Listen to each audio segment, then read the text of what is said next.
এই মাসে করণীয় যে সমস্ত আমলগুলা, করণীয় আমল সাধারণত করণীয় আমল দুইটা। কয়টা বলেন ভাই? মুহররম মাসের সাধারণত কোরআন হাদিস থেকে দুইটা। এই যে মাসগুলো আছে এই মাসের ভিতরে 4টা মাস সম্মানিত।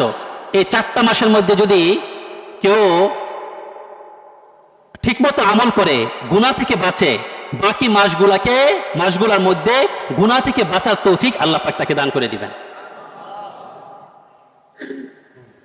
এবং যে মানুষগুলা এই 4টা মাস, 3টা মাস লাগাতার, জিলকাদা, জিলহিজ্জা, মুহররম লাগাতার, আর আরেকটা হলো রজব, এই 4 মাস যারা ইবাদত করবে বাকি 8 মাস আল্লাহ পাক তাকে ইবাদত করারও তৌফিক দিয়ে দিবেন। আহকামুল কোরআন জাসাসের ভিতরে এটা বর্ণনা করা হয়েছে। আল্লাহ পাক কোরআনে কারিমে খুব বয়ান করছেন। এজন্য আমার বন্ধু এই মাসটার ভিতরে গুনাহ কমায় দেই, গুনাহ ছেড়ে দেই। নাম্বার 2, দ্বিতীয় যে আমল এই মুহররম মাসে সেটা হলো রোজা রাখা। কি রাখা ভাই? রোজা রাখা। আপনারা রাখবেন এবং আমাদের ঘরে যে সমস্ত পদ্মানিসীন মা বোনরা আছেন তাদেরকেও বলে দিবেন এই 10ম তারিখে রোজা রাখা। আর বাস্তবতা হলো রাসূল সাল্লাল্লাহু আলাইহি সাল্লাম যখন মদিনায় হিজরত করছেন, এর আগে যখন মক্কায় ছিলেন, তখনও কাফেররা পর্যন্ত এই 10 মুহররমের কি রাখতো? রোজা রাখতেন। এই জন্য ভাই এই 10 মুহররমের রোজা রাখার বিষয় আছে। তৃতীয় একটা আমল যেটা আসলে প্রথম আমলেরই পরিপূরক, সেটা হলো আল্লাহ তাআলার কাছে বেশি বেশি তওবা করা।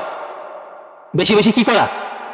তওবা করা, ইস্তেগফার করা, ইস্তেগফার করা, আল্লাহর কাছে বেশি বেশি মাপ চাওয়া। তাহলে আমার ভাই টোটাল ভাবে কয় আমল দাঁড়াইল এই 10 তারিখের ভিতরে? নাম্বার 1, সমস্ত গুনাহগুলা ছেড়ে দেওয়া। নাম্বার 2, দ্বিতীয় নাম্বার রোজা রাখা। 10 তারিখে রোজা রাখবো আমরা, 9-10 এটা বেটার, আর যদি কেউ 10-এ রাখি তো 10-11। নাম্বার 3, তৃতীয় বিষয় হলো আল্লাহ তাআলার কাছে ইস্তেগফার করা। এই 3টা আমলের কথা আমরা আমাদের কোরআন হাদিস থেকে আমাদের পাওয়া যায়। আর বাকি যেটা বর্জনীয় আমলগুলা সেটা হলো তাজিয়া মিছিল। এই যে শিরক আর বেদাত যারা করতেছেন এই বিষয়গুলাকে, ছোট ছোট নাবালেগ মাসুম বাচ্চাগুলাকে নিয়ে বেরেট দিয়ে পুষ দিয়ে পেট কাটায় ফেলতেছেন, পানি পান করাইতেছেন। আসলে এটার মূল যে ইতিহাস, এটা সামনের জমায় বয়ান করবো বটে, যে সংক্ষিপ্ত ভাবে দেখেন, 2 মিনিটে শোনেন। সেটা হলো এই যে যারা আজকে তাজিয়া মিছিল করতেছে এরা আসলে কারা? কোথা থেকে আসলো? কোথা থেকে আসলো এই তাজিয়া মিছিল? কোথা থেকে করলো এটা? এটার মূল বিষয় হলো ওই যে কুফাবাসী ইমাম হুসাইন রাদিয়াল্লাহু তাআলার হাতে বায়াত গ্রহণ করার জন্য বলছে, আপনি আসেন, আমরা ইয়াজিদের হাতে কি করবো না, বায়াত করবো না, আপনি আসেন। তো যখন ইমাম হুসাইন রাদিয়াল্লাহু তাআলা আনহু তাদের কথাকে বিশ্বাস করে কুফার দিকে রওনা করলেন, তখন বহুত বড় বড় সাহাবায়ে কেরাম তখন নিষেধ করেছিলেন, খবরদার কুফাবাসীকে বিশ্বাস করা যায় না। এরপরে যখন তিনি রওনা হয়ে গেলেন, ঠিকই ভাবে ওই ইয়াজিদের বাহিনী পুরা কুফাকে অবরোধ করে ফেললো। বিশালভাবে যখন অবরোধ করলো, তখন দেখলো যে আমরা তো আর হুসাইনকে বাঁচাইতে পারবো না, আমরাও মরবো উনিও মরবে, বাস সাথে সাথে পোল্টি দিয়ে দিল। সম্পূর্ণভাবে তারা আলোক হয়ে গেল।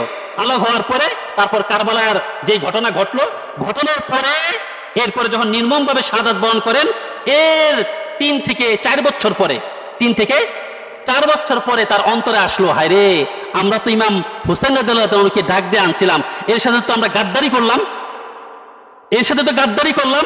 এরপর তারা কারবালার প্রান্তরে সবাই গেল, যাওয়ার সময় হায় হোসেন, হায় হোসেন, ওই হায় হোসেন, হায় হোসেন করে সেখানে গেল। যাওয়ার পরে সেখানে অনুতাপ, হায় আল্লাহ আমরা কি করলাম। তো এরাই হায় হোসেন, হায় হোসেন যেগুলো করছে, এগুলো সব গাদ্দারের দল। কিসের দল? গাদ্দারের দল। এই গাদ্দারের পরিচয় আজকে 10ম তারিখে করে। সামনে দেখবেন যে সামনে জুমার ভিতরে পুরো ইতিহাসকে আমি তুলে ধরবো। আল্লাহ তাআলা আমাদেরকে এই 10 মুহররমের করণীয় আমল এবার বর্জনীয় আমল থেকে সম্পূর্ণ কমপ্লিট ভাবে শরীয়ত মেনে করা আল্লাহ তৌফিক দান করেন। ওয়া আখির দাওয়ানা আলহামদুলিল্লাহি রাব্বিল আলামিন।